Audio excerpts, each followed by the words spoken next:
Hi, this is Kat Prouty, talking about the National League for Nursing competencies for the professional aptitudes of the electronic portfolio section of the assignment. The first competency from the NLN is facilitation of learning. I think it's important with students to continually try to relate back to them the importance of what they're studying.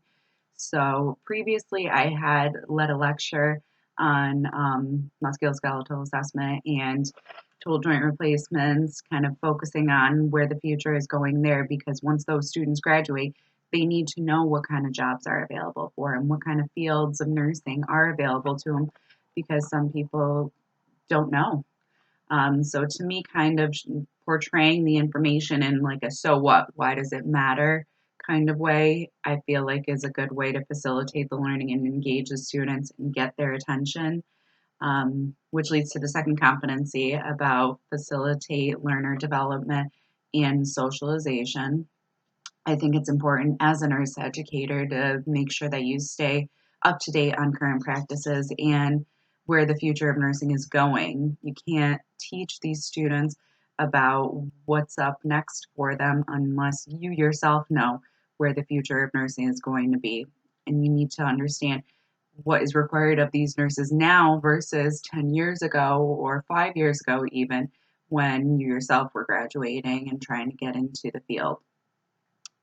The third competency is the use of assessment and evaluation strategies. I personally sometimes struggle with evaluation strategies. I think there's a very fine line between following too much of a structured, standardized evaluation measure versus being a little too easygoing on the students, for lack of better terms. So I think it is important to provide both formative and summative evaluations for students. I think every opportunity should be given to try to improve on their practices or their approaches to their clinical nursing practices, both in a classroom and in a clinical setting. Students really need to, on the one hand, make mistakes, but learn from them as well. Maintaining patient safety is a huge thing, and I think that for some students, they just get overwhelmed a little bit, and so when it comes to final exams or semester-long assignments, they might not do as well because they let the little things get in the way of them.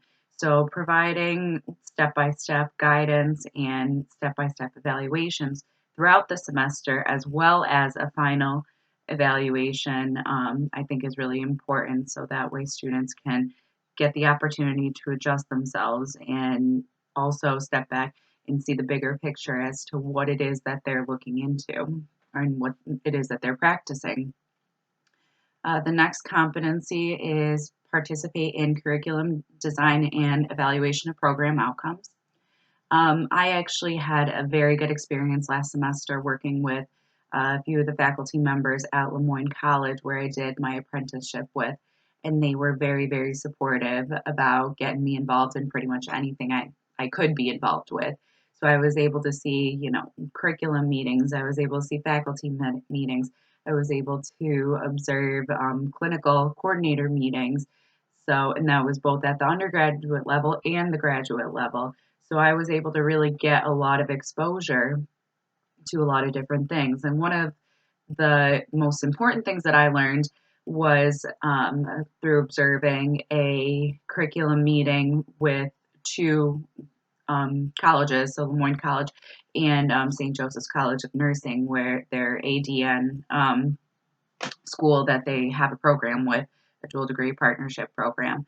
And there I was able to kind of look back and review the ATI scores with all the faculty members and the faculty working together to try to figure out, okay, so should this be included in the curriculum since it was something that the students didn't do well in? Is it something that is going to be tested on for the NCLEX? Is it something that needs a whole lecture, or is it something that can be integrated somewhere else? And I thought that was a really neat thing for me to see because it was something behind the scenes that I hadn't been familiar with. So I actually really liked that part of my apprenticeship, looking at how each faculty member reviews everything from the previous semester and for their own studies, as well as the entire program as a whole. So they did make a few adjustments and they did also create, homework, so to speak, for themselves. So that way they could make improvements for the next coming students coming in the fall. Um, One thing I did kind of get a little disappointed with when I was going to some of the faculty meetings at Le Moyne, not many of the adjunct faculty members were there. There was about 5 or 6 adjunct faculty members that were currently teaching, and only one of them was showing up to the curriculum meetings and the nursing department meetings. So I think if I could get a foot in the door at Le Moyne as a adjunct faculty member, that's something I think is really important. Even if it's one class that you're involved with, those students are still part of an entire program, and those students are also going to be exposed to other classes. So you want to recognize and understand what else is going on in not just your avenue, but in the entire program and where the struggles are and what's being done to try to help these students out. Which does lead into the fifth competency, a function as a change agent and leader. I think if I could get a position as an adjunct faculty member, I would kind of try to take that and really use it to my advantage and try to take the next couple steps in engaging the rest of the adjunct faculty members just to create a more well-rounded group. I currently still work as a PACU trainer over at an ambulatory surgery center, and I really try to be somebody that is always looking for things to change or improve. We get new faculty or new employees that come from a lot of different settings. So I try to ask them if they've come from another PACU, what's worked for them. What is something that they've done that we don't do here, or vice versa, that you think works. And then trying to get as much information as you can and trying to get as much exposure as you can to really improve on the current practices that we have, which again leads to the next competency of pursue continuous quality improvements in the nurse educator role. I myself am constantly trying to figure out how we can do things better. I joke around at work that I am a work smarter, not harder kind of person. So I always am trying to understand how we can do things more efficiently and better. Sometimes you don't need to make more work for yourself. Sometimes based on the information that you have, and there might be a better way to do things that makes things function better. So I think it's important to constantly stay updated with best practice. Evidence-based practice is huge. That's kind of why I've gotten so passionate about research, because we've been able to use my results for a previous project, and it's already changed a lot of what we've been doing now in 2019. So it was a fun thing for me to be involved with for the company, but it was also something I really enjoyed to do um, for myself as well. Um, and then leading to the seventh competency of engage in scholarship.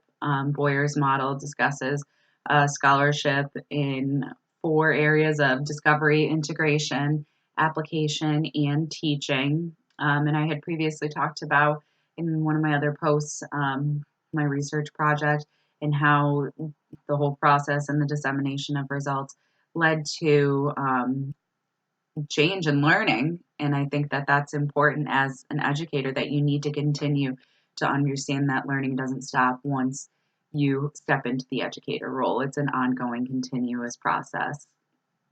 The last competency of function within the educational environment. Again, I was very fortunate that I was able to be incorporated into a lot of the behind the scenes things at Le Moyne College. So I was able to kind of see firsthand what are the legal restrictions that we have within a nursing department? How much can we change a curriculum with still maintaining the guidelines of the institution? So if I could get a position as an adjunct faculty member, that's something that I kind of want to look a little bit more into based on um, what the institution's guidelines are, New York State guidelines, federal regulations, and just constantly improving and making sure that you have a say in how things are changing and that they're changing for the better and changing to improve for the students. I know I was a little long here with my video, but I tend to get on a tangent and I keep going with it. So I look forward to seeing everybody else's videos.